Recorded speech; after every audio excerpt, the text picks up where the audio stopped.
The city of Lund in southern Sweden dates back to medieval times. Over the centuries, it's witnessed plenty of change, but now there's a whole new sort of evolution going on.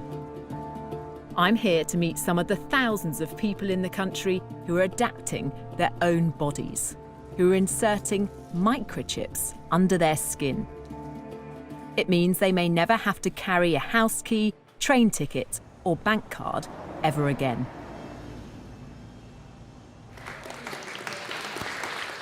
This is a microchipping party.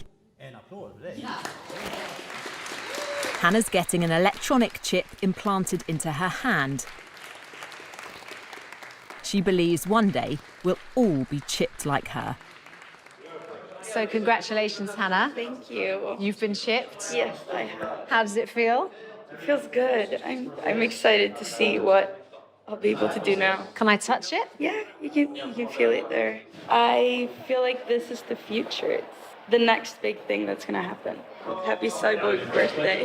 Happy cyborg birthday to you. Thank you. Congratulations. But is this sci-fi fantasy or practicality? I want to know why anyone would want to do this. For this teenager, microchips, it seems, are in her DNA. Felicia is my daughter and I'm the father. So you're a microchip family? We will become one now today. Magnus and his daughter Felicia have come here together tonight because they believe this is the future. You're going to have an upgraded dad. Yeah. As they say, it was good being a human, but being a cyborg is better. Didn't feel a thing. It's a quick, simple procedure with potentially huge significance. So you're officially part machine. How does it feel? This is awesome. How cool is that? Good job. Do you think in a few years' time, in a decade perhaps, we'll all have things like this? Yes, of course. I really do think. For around £130, anyone can get a tiny microchip like this inserted just beneath the skin in their hands.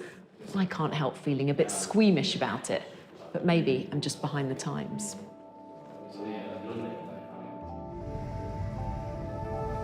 It's the morning after, and I'm about to catch up with Felicia and her dad Magnus as they get to grips with their new existence. So when you woke up this morning, was it the first thing that came to your mind? How did you feel? I felt a little bit strange because now I'm a cyborg and it feels pretty cool. The chips in their hands use near-field communication, the same technology that allows you to pay with a contactless credit card. They can be read by a device like a smartphone. So here I've stored my business card on my phone with my details, phone number, email address, other stuff, blood group even. So what's the benefit of that? When I get customers or suppliers at work, they ask for my business card and I say, scan me. Aren't there risks involved in that as well? Couldn't somebody pass you by and take all that Scan me. information? Yes, it is in theory possible, but you have to be really, really close. But the main thing I think is that I choose myself what I want to store on this chip. The people I've met so far don't seem to have any concerns about blurring the lines between man and machine. Hannes has made it his mission to convince more of us to get microchipped. He's what's known as a biohacker, someone who wants to improve their body with technology. What's wrong with just having contactless payment cards? We've all got phones. We've all got a set of keys. What's the point? The point is to reduce the hassle of exactly these things. Isn't that just the ultimate laziness? No, it's convenience. And convenience is a pretty powerful force. I mean, in the morning, every morning, when you stand there going out your front door, you check your purse or your pockets. Okay, do I have my wallet, my charger, my keys, my phone, all my stuff? What if you could reduce that by half? It would declutter your life. Hannes has helped develop several microchips. He wants us all to hack our biology. Microchipping is, he says, just the start. I want us humans to open up and improve our sensory universe, our cognitive functions, and improve all different dimensions of being human. And there is so much we can do. You want to make us bionic? Indeed. I want to merge humans with technology, and I think it will be awesome. I want to understand why it's people in Sweden who are enthusiastically embracing this idea, when many others might be sceptical. This is a nation of early adopters. Sweden's set to become the world's first cashless society, and the economy here is driven by digital innovation.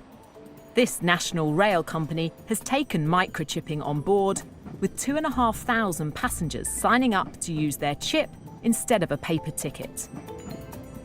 I've come to the capital, Stockholm, the epicenter of this tech revolution.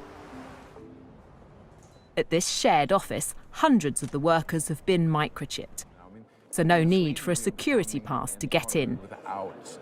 Per has had his chip for 3 years. So I take my chip and open the door. It means he can buy a drink without cash or a card, but for him, it's about much more than practicality. Do you enjoy being one of the first, being a pioneer of this technology? Absolutely. A whole bunch of questions come up, like, you know, is this ethical? Do we want to have that? Or will we be sort of a nation of cyborgs in the future, and what will happen? So a lot of sort of really interesting discussions come out from, you know, talking about the chip. It triggers an ethical debate. Yes. For critics, the biggest future concern is over data protection.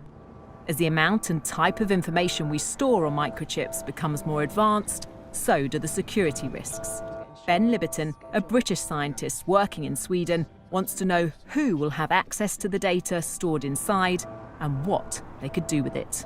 So I have the information in my chip now. That's basically just me. If I don't use it for anything, then no one can really get any data on me.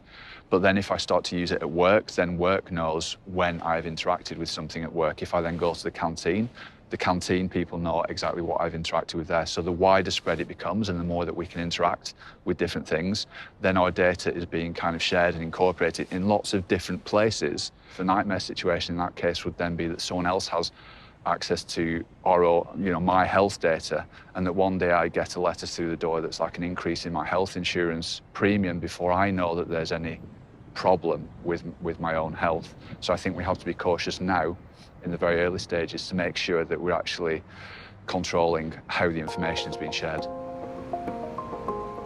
For now, it seems to me, what the chips can actually do is fairly limited. But the people I've spoken to are convinced that this technology will, one day, change the way we live. That in the future, we will all be chipped. And they are leading the way.